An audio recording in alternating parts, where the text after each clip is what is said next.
राज्याचे उपमुख्यमंत्री एकनाथ शिंदे यांनी देखील आदिशक्ती मुक्ताईच्या अंतर्धान समाधी सोहळ्याला या ठिकाणी साडी चोळी अर्पण केलेली आहे।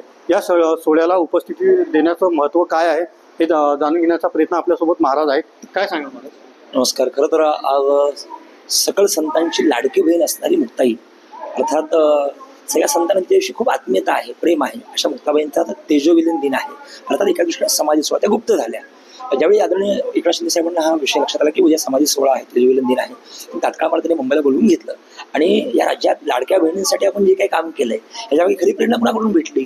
संतांकडून भेटली। आणि संतांच्या बहिणीचा जर उत्सव असेल तर त्या संतांच्या बहिणीच्या उत्सवाला मी स्वतः गेलं पाहिजे। पण काही बैठका नियोजित पूर्वनियोजित असल्यामुळे त्यांनी आलं नाही।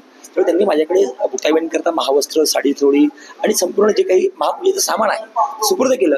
तात्काळ मला त्यांनी या ठिकाणी येण्यासाठी सांगितलं। आत्ताच आपण महापूजेच्या वेळी ते संपूर्ण त्यांच्या ते समर्पित केलंय।